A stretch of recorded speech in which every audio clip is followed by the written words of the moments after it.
Since it's National Narcissistic Awareness Day, I thought I'd share a story with y'all. The only reason that I haven't been posting is because my phone is still hacked.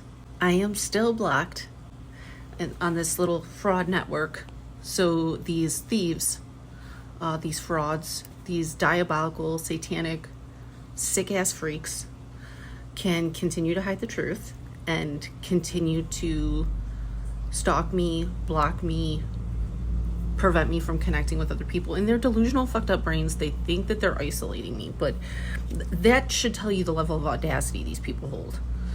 Like, they think that they're the entire world, or that, like, not being connected to people who abuse and steal and kill and destroy lives would in some way hurt my feelings. But I thought I'd share with y'all some more insight into my healing journey, how I closed up old wounds. For the people that I'm going to speak about right now, you made the choice in what role you played in my story and what role you play in other people's story. You made that choice. I know it's been pretty difficult for at least the group of individuals that have been hacking me, stalking me, and blocking me and stealing from me to introspect. And they live in a constant state of projection. And they don't introspect because if they did that, they would be forced to recognize how truly dark they are, the demons. It's just too much. And especially for my 81-year-old estranged mother, who is a fully possessed demon, Mary Grace Rollins Brochet from Strongsville, Ohio. We're talking years, at least 40, of diabolical, manipulative, lying, corrupt, and evil behavior, abusive behavior. And for her to take any accountability for that, I'm sure feels impossible for her. And that's okay. I know a lot of people are curious as to why people get away with what they get away with, and there's a whole lot of codependents picking up the karma and blocking people from learning their lessons, and people that bail out narcs constantly with their manipulative behavior, and them not healing is what has prevented a lot of people from receiving the karma that was due to them a long time ago. And that can be painful to look at too, because in a way you kind of are still creating that reality of the monsters around you, because you're staying in agreement with their energy for whatever reason that is, and not healing. I didn't do that.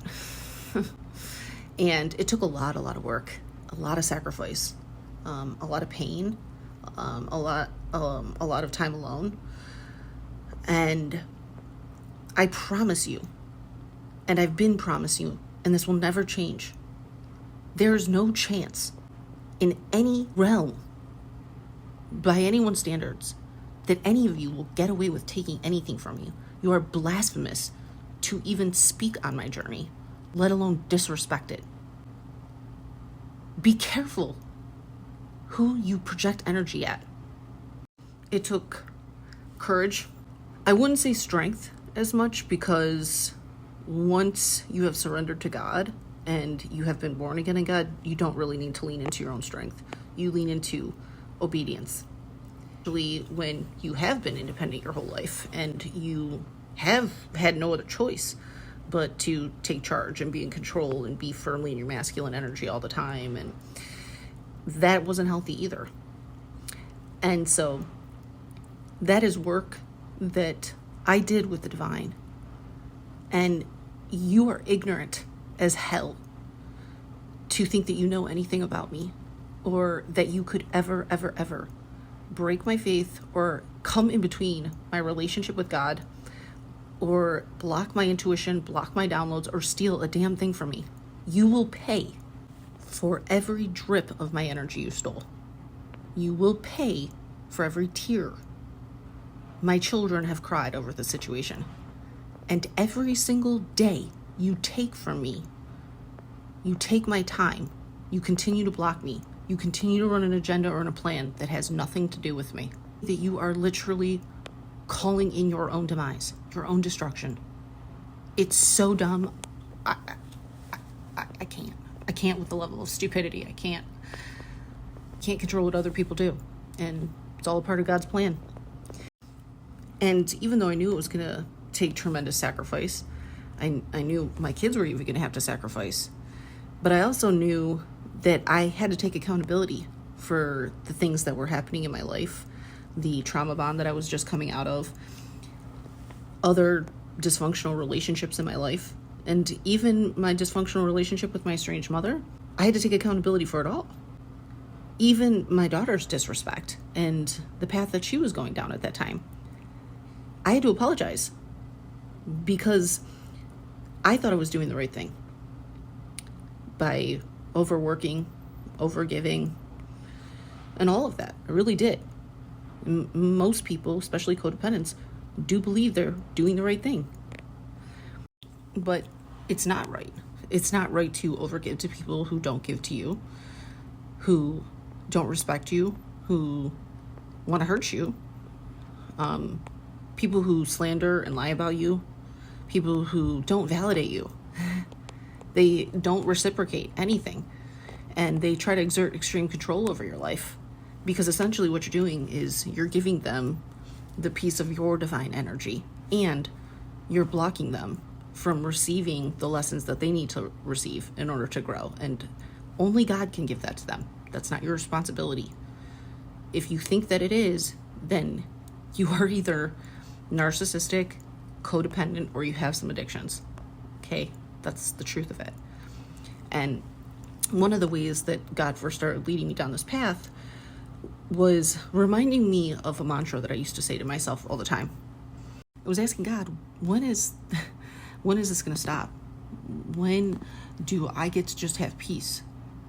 When is the grief and the trauma and one thing after another, one battle after another, like, when do I finally get to lean back?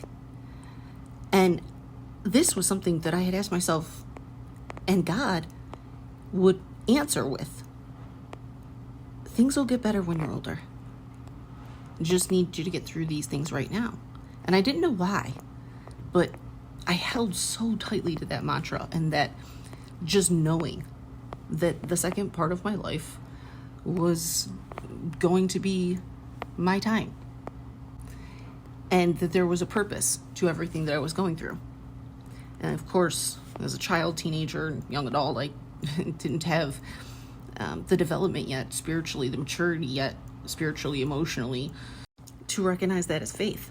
And that was just that intrinsic piece of my faith that I was literally born with. I really started thinking back, man, I really have been saying that mantra to myself for a long time. When did I start doing that? And that was sort of the start of my, what some people would call shadow work, but that was really the kickoff of my healing. And I remember this time so specific because this is where I started to really be guided back to past trauma and revisiting some moments in my life. And God was guiding me specifically to these moments. I was asking for this guidance. And a lot of people avoid this because it's extremely painful to revisit. And it can be very painful to acknowledge, but it's even more painful to really integrate the lesson, to retrieve the missed lesson from these experiences when you were viewing them through the space of your trauma result, or the evolution of your soul based on those traumas. When you go back and you retrieve the lesson and you're able to extract the wisdom that you actually integrate into your life every day, without question, it becomes natural. That is actual healing. That's real healing. And that's what I teach, and that's what I show people. And that is also why you could never copy me. You could never be anything even remotely close to me. That is how you co-create your destiny. And that is also how you stay stuck, because you're not doing that work, and nobody can do it for you. Timelines that I was taken back to, I actually went through this with hypnosis, which was amazing, was when I was 10 years old. My mother, Mary Grace Rollins Brochet, she picked me up from my dad's house, Carmen Pellegrino. And she told me we were going to McDonald's for breakfast. But we ended up at a hospital. And we went inside this hospital, and I was so confused as to what we were doing there. And she sat us down in a room with, there was 2 doctors, I think, and a nurse. And she proceeded to falsely accuse my father, Carmen, of smegdually abusing me. This was a blatant lie. It wasn't founded on any incident, any truth, and I was completely blindsided. And I was talking to the doctors and the nurses, and even when she left the room, I was like, she's lying. Like, I had no idea what she was even talking about, why she would do this. I was terrified because I didn't know what was going to happen to my dad. He was my safe parent. And it just was this whirlwind of confusion and fear and so baseless. And I remember thinking, what if she's going to put him in jail? Like, why would she do this? And why wouldn't any of these doctors, these nurses, believe me? And then she left me there for about 2 weeks. I had no idea what was happening. I had no idea why she was doing this. But there I actually was abused. And I was forced to sit in sessions with children my age, that time around 10, who had all actually been abused by family members, by friends, feeling so much pain for my dad, not knowing what he was going through. I remember asking one of the nurses to get me a postcard. But I also remember feeling at peace and knowing that there was a bigger reason, even at 10 years old, that was happening, that I was unaware of. After it was all said and done, my dad didn't end up in jail, but I was so perplexed as to why nobody was acknowledging what just happened to me, what just happened to my dad. It was like she had just gotten away with doing something so vicious. Confused as to why my dad wasn't putting up more of a fight, why he wasn't more angry. But really quickly thereafter, his health started to fail. And she really started to come at him on all angles, making his life really as difficult as possible. Now, of course, at the time, I didn't know anything about narcissistic abuse or codependency or anything like that. It did create even more of an additional bond between me and my dad. And even though he wasn't fighting her, and he didn't seem to, at the time, from my perspective, try to even exert a lot of control over the situation. And I didn't know why. But he did start sharing things with me about not feeding her energy, that this is just who she is, and if he instigated, it'll get worse. But what continued to get worse was his health. Maybe a year and a half later, after he had already started to have issues with his diabetes and really was in a state of depression, really couldn't work anymore, really having a hard time affording, just living as it is. He lived in a total shithole in like the ghetto of Cleveland. And that's when my mom delivered another blow, when she revealed to me and my sister that he wasn't our biological father. Now, I kind of already knew, because I don't look anything like my brothers, that he wasn't my biological father. But having her confirm it and recognizing right in that moment exactly what she was doing and why he had not fought back was because his only request of her was that she never revealed that secret, because he was afraid that it would change my love for him, that I wouldn't see him as my dad. But it actually had the opposite effect, because it really only grew my respect for him, my honor for him, and my adoration for him. And knowing that this person had chosen to be my father, to protect me from her, and to teach me unconditional love. And it opened even more important conversations that I'll remember for the rest of my life. But it had me lose any semblance of respect for her. And this is also around the time that she had really started to involve herself with a bunch of people that at the time I didn't recognize the names or know who they were. Now I know that they were part of Landmark Education and the NXIVM sex cult that she tried indoctrinating me into, me and my sister. It just really opened my eyes to truly who she was. Like, this is a person who was an adulterer and so vicious that even after somebody would choose to stay with her, choose to raise children he didn't create, would make such vicious and vile statements, false accusations, to try to destroy the reputation of somebody who chose to stay married to her, chose to protect her secrets, chose not to blast her for the true monster that she still is to this day. Because, mind you, she hasn't taken accountability for any of this. Nor has she taken accountability for all of the married men that she continued to run around the country with for years and years and years while she wasn't being a mom. Because I haven't lived with my mother since I was 15 years old, about a year after he died. Because just about a year and a half after she delivered that blow, he died of a heart attack. And he died in a nursing home.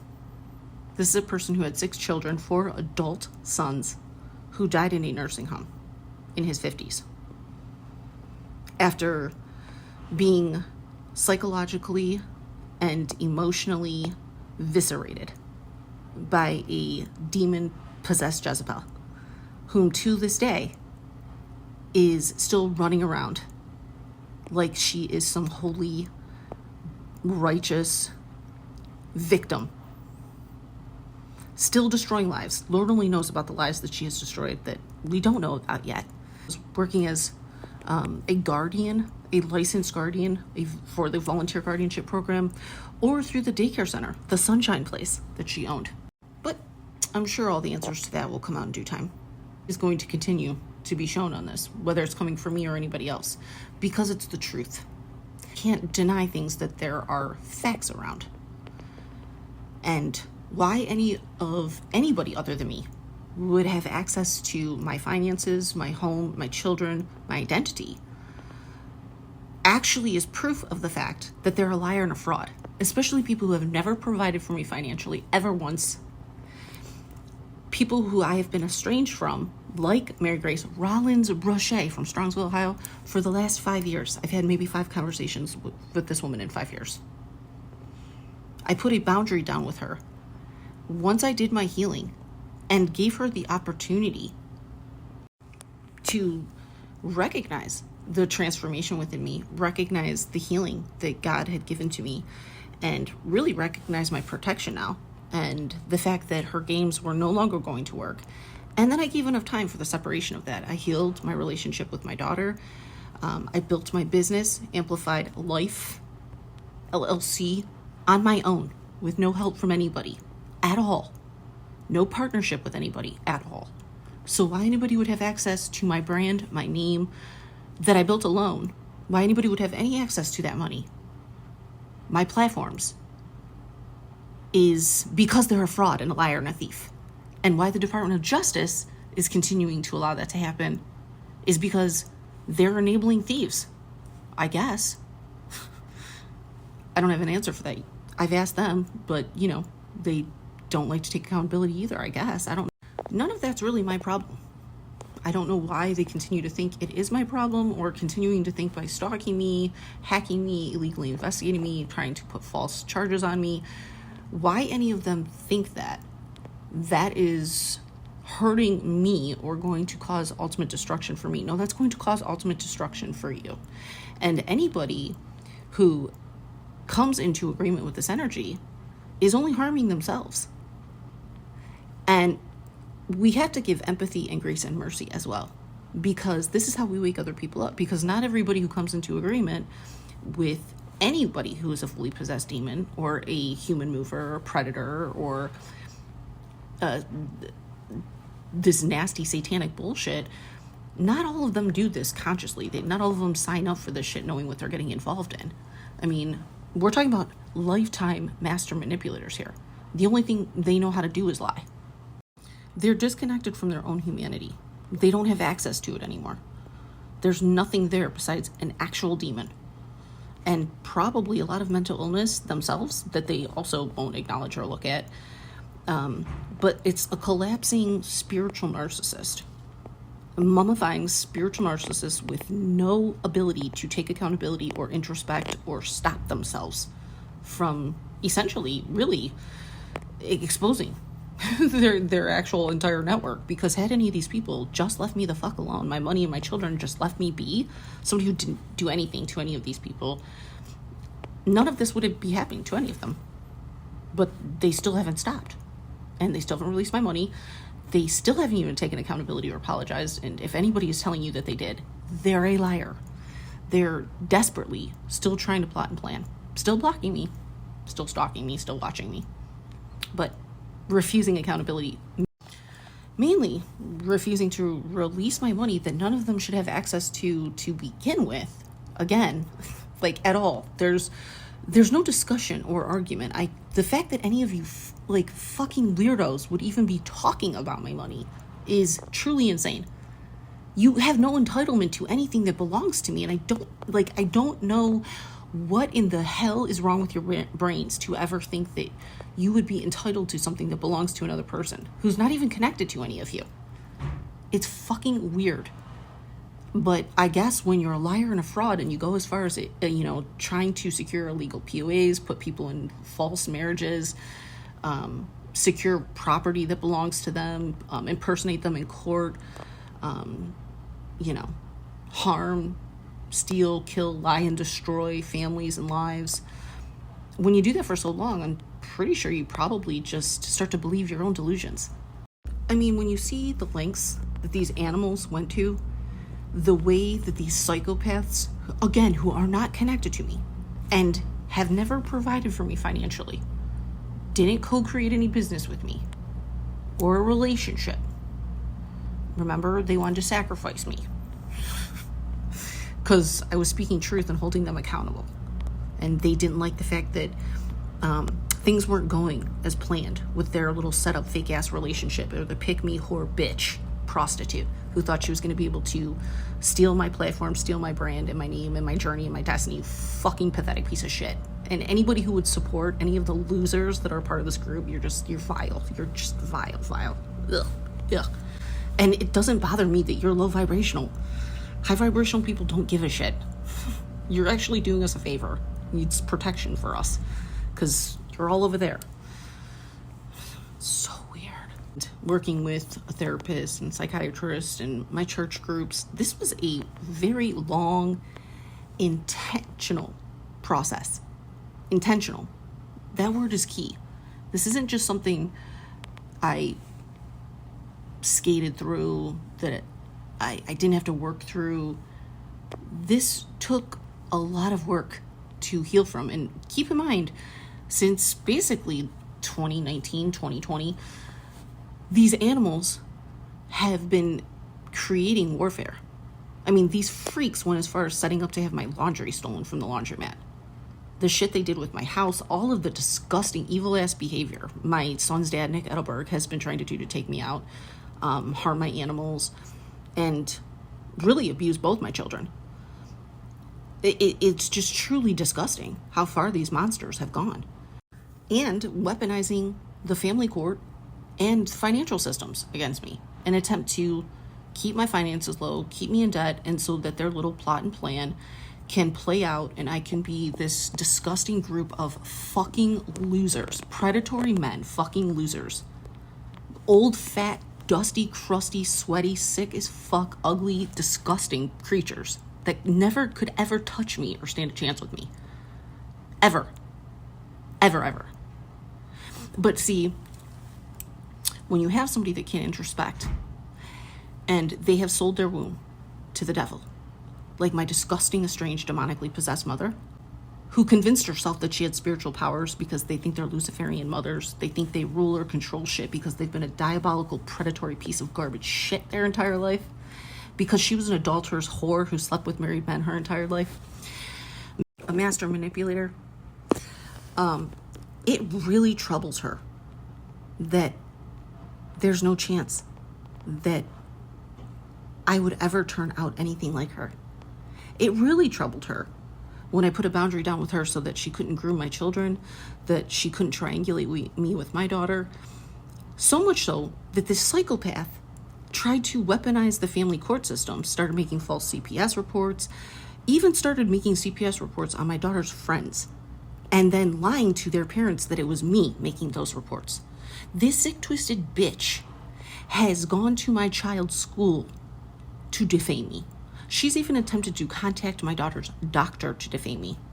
And obviously, she's done her best to come into collaboration with my son's dad and his new wife, Nick and Shelby Edelberg from Barberton, Ohio, so that these sick fucking freaks, these child abusers, child groomers, and child predators, Satanists, can do the same exact thing to my son, use my son as a tool and a weapon, and my daughter, but my sweet innocent boy, William, do the exact same thing to him that they did to me with my father.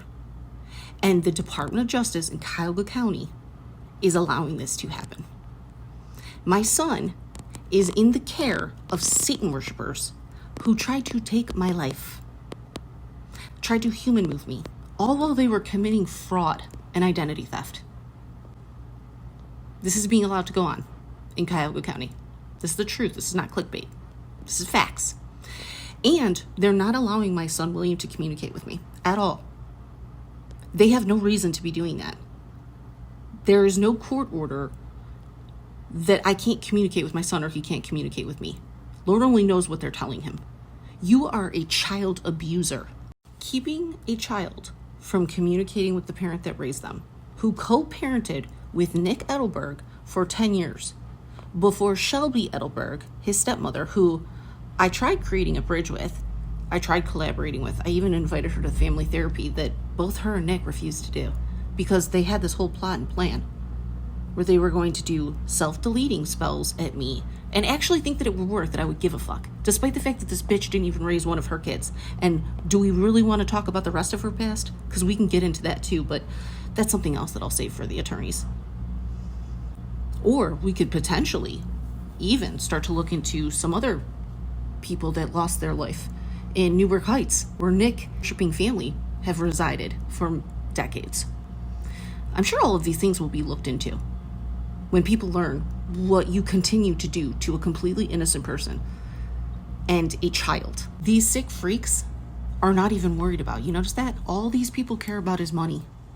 And the fact that any one of you sick fucking loser child predator men and your disgusting ass evil pick-me women you keep around you, who essentially have emasculated all of you. And that's what they do. This is what these Luciferian mothers, this is why they abuse their sons early. This is why they come into marriages and agreements with women who are Luciferian mothers, predators, just like the king of the Predator Island and the dumbass whore bitch that he kept around, the pick-me. They actually drain the masculine energy. They always want to be in control. And then they teach their sons that this shit is normal. They teach them that it is normal for a woman to control them, to violate them, to not give a shit about them, to make them feel unworthy, to make them feel like the only thing that they're really worth is a paycheck. Eviscerate them and their masculinity, and they suck it out of them. And that's why most of these women end up becoming lesbians, by the way. Yep. You sick, twisted, ugly-ass whore bitches. And that's exactly what you are. And I don't care. There might be other people that want to softly tell you the truth. I'm not one of those people, because I know what true monsters you are. And if you didn't want me talking about this still, you should stop what you're doing. But you haven't, actually. When I was examining how these particular incidents that God was guiding me through, how it had affected my life, and more importantly, more specifically, how it had really manifested as codependency in my life. And what I started to observe was that this was really the first time that I became very overprotective of my dad. almost acting as a shield and over nurturing and feeling like, even though he didn't ask me to, that I had to protect him because I didn't see anybody else doing it. Wanting to be the nurturer, wanting to be the provider, wanting to be the protector. And I discovered during that time, though, and through taking accountability, that this had really started to manifest in every person I was allowing in my life. And the overgiving that I was doing, and the over nurturing, and being okay with not having that reciprocated. And that is where I started to heal codependency. And the first thing that I discovered about my codependency was what I wasn't giving myself and what I lost when I was 10 years old. This is where God sort of delivered me. And I knew that what I was being gifted through doing this healing work, just such a true blessing to even have the acknowledgement of what I lost so that I was able to receive it back again. And what I lost at 10 years old, maybe even before then, was safety. I was providing for other people that I wasn't receiving. You have these, aha moments, or when you have these awakenings or epiphanies or whatever you want to call them, downloads, whatever you want to call them, it doesn't matter. These aren't things that you have the download or you have the aha moment when you're being introspective like this. These is like just the awareness of how my safety was taken from me then, and what was given back to me was fear. And how that had continued through voodoo, because what these monsters do, these sick-ass Freemason and Easter stars, Luciferian, sick fucking losers, like my strange family, who won't get in their lane and stay estranged for good. I'm not your family anymore. I have no desire to be connected to any of you. Don't ever think that I will reconcile with you or have anything to do with you. Ever. I know the truth. And every day you try to conceal it. Every day you continue to try to groom and abuse my children. Threaten my daughter. Try to emotionally blackmail her that she won't be allowed to see her sibling if she doesn't collaborate with you freaks. That's abuse. You're going to be held accountable for it all. And I will have no mercy. I will not care. I would not shed a tear or feel any sadness about watching you people do prison time. I'm going to sue the absolute shit out of all of you because you're liars and you're frauds. And you perpetually want to continue doing the same thing, refusing to learn your lesson. And once I had the discovery that I had been essentially sacrificing my own safety, what is next and what came next is often the hardest part of healing codependency. But it's absolutely necessary. About being in obedience, being in full surrender to God, to the Most High. This is biblical. You cannot sacrifice your safety. This is what is meant by guard your heart. It doesn't mean close your heart. It doesn't mean look for red flags. It doesn't mean shout out demons. It doesn't mean, to serve yourself. It doesn't mean half the bull crap that all these false Christians, false prophets, and most of them have no idea what they're even talking about. They're just regurgitating information they stole through stolen data, which is what also these people do. Probably what Bentinho did, and what a lot of people need to understand, is that these monsters have been stalking you and hacking you and tracking you and your social media long before they ever messaged you. And that's how they know a lot of the information. But we'll get into more of that later. Once all of these predators are dealt with and fully exposed, which is going to happen one way or another. Until I'm restored, this cycle will not be closing. An ability to recognize that you are actually continuing to cause your own exposure. You're even bringing on the legal issue. That's what's so crazy. Is like you're continuing to manifest what you don't want to have happen, because why would anybody want to take it as far as ending up in a courtroom or potentially ending up in jail because you don't want to stop? Because you don't want to take accountability. You don't want to tell the truth and release my money. That's how arrogant and selfish you are. Manifesting, you can't control other people, and you're not even going to try to when you're healed. So most people, and I did this a lot myself, before I was healed, and I didn't understand why this wasn't working, and I see people do this all the time, is they create boundaries from a defensive position. They wait to be triggered. They wait until there's some issue, or that, they've had their feelings hurt, or they've been lied to, or they've been cheated on, and then they want to create boundaries. Or a family member has overstepped or talked crap about you or gossiped about you, and then they want to create a boundary. It never works out like that. It doesn't. Because boundaries are about honoring God, honoring self-love, and honoring your own needs. And that's not selfish. That's divine. Because these narcs, these demons, these predators, these human movers, these occultists, these Satan worshipers want to steal your divinity.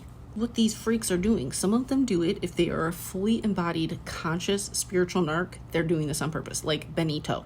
They are doing black magic and voodoo in that cult. Okay, period, point blank. They're trying to steal destinies, and this is why they target very spiritual, high-ranking people, just like Mark. Most people wouldn't look at Mark and know how high-ranked in spirit he is, but he is very high-ranked.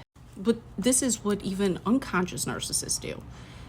They may not recognize it, but they're draining that positive, loving, nurturing energy. And as soon as you're completely drained and depleted, what do? They go look for new supply. That's what they do. And then as soon as you reinflate, you start to recover, you start to heal, here they come again. And it doesn't matter how much you point this out to them. It doesn't matter. Because in order for you to heal, you have to take accountability for what you are allowing. And it's very sad, because this is a part of addiction, just like any other addiction, for people that don't heal this, especially right now, because these freaks are thirsty. You can see it's reflecting in the economy, actually, how thirsty they are. Fake-ass people in the industry, fake-ass people in business, fake-ass people in technology, fake-ass people in business, education, in the medical systems. They're predators. And anytime you're trying to control the free will of another person, you're a predator. So it's actually not that difficult to not violate somebody's human rights. It's really not a big ask. It's a human basic right. And there is a constitution that protects those things. And you can continue to try to think that you're going to just completely shit on the Constitution of the United States. But I promise you, there are far more people that are interested in holding that up than there are of Nepo babies and entitled, pick-me, fake flexing influencers. Your influence is over now. You're going to have to tap back into some creativity and go heal, okay? But it's a part of also healing to understand that not everybody is coming to agreement with this energy consciously.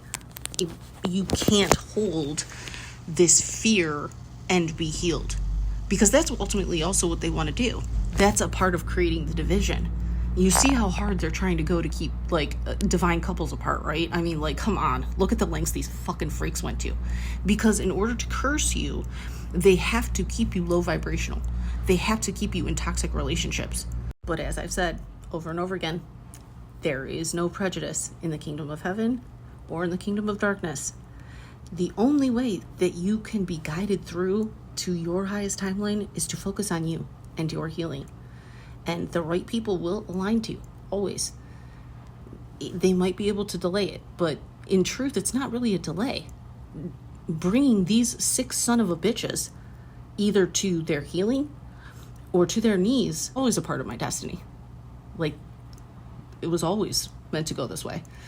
I always knew that I was going to be a part of my father's redemption. And anybody who is standing in the way of that is risking their own abundance, their own destiny. Irony of the fact that these people try to take the destiny of somebody who was destined to bring souls to the kingdom of heaven, which means you're either going to the kingdom of heaven or you're going to the kingdom of darkness.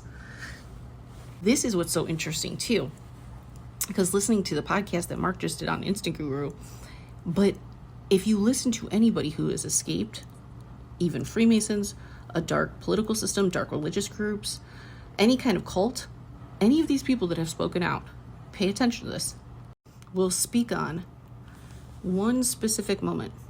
Either acknowledge this right away, or they don't and they get sucked in. And you'll hear right on the other side of that the mastery and abundance of manipulation that comes directly after this moment. And this is the moment that they ignore their intuition. Your intuition is how God speaks to you. And granted, this is my purpose in the world, and my training started all the way back when I was 10, because once you look through your past, through the lens that God always wanted you to see it through, and not your trauma, wanted to see how that was your training. People that should be safe, doctors, nurses, family, my parent, would lie, would emotionally and psychologically eviscerate somebody's character and use me as a weapon, never take accountability, never honor my feelings or the pain that caused me throughout my entire life, so much so that I had to wait until the start of my 40s and a spiritual awakening and being terminated for God to push me into seeing it for what it was and being able to turn that pain into gratitude and heal that wound, which, again, it definitely in this situation saved my life. So that's the weight of the importance of what I'm speaking on right now. Because that is a piece of the pattern that is key. And God was way ahead of all these people. He needed me to learn at a young age to not see things just on face value, to look deeper, to not trust everybody and everything that they say, that people can wear a mask. They can even be a parent, to be able to get a peek into the true evil that resides inside of people. And trust me, it is excruciating to know that my son William is being put through that right now. But I know that he is protected by God, and I know that he will heal from the situation and that his faith will be restored, because there's no chance that I will ever give up on my son or that I will ever surrender. And you are a fucking moron to the highest degree to think that you will not be punished for what you've done here. The perjury, the lies, the corruption. Because keep in mind, this is a child that has no idea why this is happening. Everything these monsters have spoken has been a lie. You have no reason to be keeping my child from me. I have never been a drug addict. I've never been an alcoholic. I've damn sure never been a prostitute, a pick-me, or a third party. You are a vile fucking creature for ever having even suggested it or letting the thought cross your mind. You made it very obvious that you're not safe people, that you were projecting any of that bullshit at me. And the fact that you freaks, all you had to go on were the finances that you were stealing, says a lot about your character and how you think of people, and the fact that none of you should be caring for anybody's child. How often people sacrifice, how God tries to speak to people through their intuition or their gut feeling, whatever you call it, and you end up surrendering to the ego of a narc or a predator. For whatever reason, you let your own carnal desires, your own attachments, and most of the time it's to power, clout, or money, or validation from the very people that want to steal from you. It happens every single time. That is codependency, and it is healing that wound, that you release those chains, that you grow abundantly. You have to decide for you what makes you feel safe, y'all. But this is what I'm talking about. Feeling safe. If you do anything over the next, let's say 3 months, pay attention to how many times you sacrifice your own needs and mainly your right to feel safe in business, friendships, familiar relationships, marriages. You don't have to look for red flags in other people. You don't have to go around projecting that other people are bad. All you have to do is observe yourself. That's it. And then be clear about that, because some people don't know. But if you ask for clarity, or you're being honest about the way you feel, and you're not getting that clarity, then I doubt you're going to feel safe. It's your choice to continue to pursue or continue to invite that energy in or come into agreement with it. That's a choice. Most of the time we have to go through situations where we have sacrificed our needs or our safety. And you would be surprised, maybe I was surprised to discover as this was a part of my program, and this is a part of how I teach people and my offering, was first establishing what your needs are. You would be surprised how many people don't even know what their needs are. I ask this question to people, and I can't even think of a single time that anybody has ever given me an actual clear answer. Seriously, besides maybe my therapist. And honoring those needs for yourself, and you're expecting other people to do it for you, that is codependency or narcissism. The only way through is accountability. If you want to stay stuck in the pattern, go right ahead. But there will never come a time where I ever sacrifice my safety, even for a second, for anyone, ever again, because I'm obedient to God first. And any person, business, relationship, partnership, soul tribe, I would expect the same from them. Asking somebody to sacrifice their safety to stay in connection with you is abuse. Is abuse. And not everybody's intuition is right all the time, but if somebody's being clear about something that they're feeling, if you care about that person, you're going to address it. It's about allowing people to grow into their full spirit, and if you're meant to be in alignment with that, then you will be. Then you will be. And so hopefully this helps. Understanding how often, at a very base understanding or standards or what you settle for, how often you're settling for sacrificing safety. How can you ever be in the fullness of your spirit? How can you ever be in alignment with God? How can you ever know what your purpose is? How can you ever fully heal if you're sacrificing safety to just be whoever you are? Whoever you are.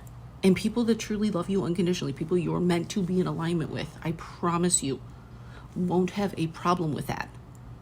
They're not going to hold your emotions against you. They're not going to be disloyal to you. They're not going to allow people to talk shit about you behind your back. The men in particular. The very reason that you can't align to me or any high vibrational being, definitely a high value woman, is that you can't create the energy of safety. As a man, how can you how can you do anything? How can you expect abundance, a happy relationship? How can you expect your home to be safe, your children to grow up happy and healthy, when you can't create the energy of safety? That is fundamental, healthy masculinity, of divine masculinity. If you're made in the image of God, and God is our safety, our refuge. It's not about being God, because you're never going to be perfect. And anybody that would be expecting that from you is not safe. If you want to know more about what this looks like, the most recent example I can think of is Mark and what he's doing. I don't even know this person, but I'm watching his interactions with the guests on this podcast and other podcasts that he's created. And there's a lot more examples of this too. But if you listen to how he communicates, the platform that he has created, and his generosity in that, his bravery, his courage, and even his protection of his guests that he has on the show, his honesty, his humility, that's safety. I would say that probably the male guests that he's had on, in particular with Instaguru, Aaron and Keelan, they also are creating the energy of safety, even being brave enough to speak out about that sick shit that's happening in their own way of doing it. But Mark's a great example, because I don't think Mark is particularly, spiritual. He takes more of the psychological aspect to healing this whole situation. Again, that's how God uses us. He, in a way, is a divine decoy as well, because anybody who would try to throw black magic at him would be a fool. You can't touch him. That's how high ranked he is. He's already defeated that demon. That's why he's been assigned to this principality, along with a lot of other spiritual beings, high-ranked spiritual beings, like myself. It doesn't matter how much money you have. It doesn't matter what you look like. It doesn't matter what home, what car you drive. You don't see any of that being discussed on Mark's podcast, do you? Mark didn't have to give up that information, did he? No, he didn't. And yet he still created the energy of safety for women to come and vulnerably and intimately share their experience, a painful experience, and be in their full range of emotions doing it. The patience that he demonstrated, the softness and the kindness, these are fundamentals of healthy masculinity. You're going after the wrong things and you're starting all wrong. Safety is something that a divine feminine, a high value woman will never sacrifice.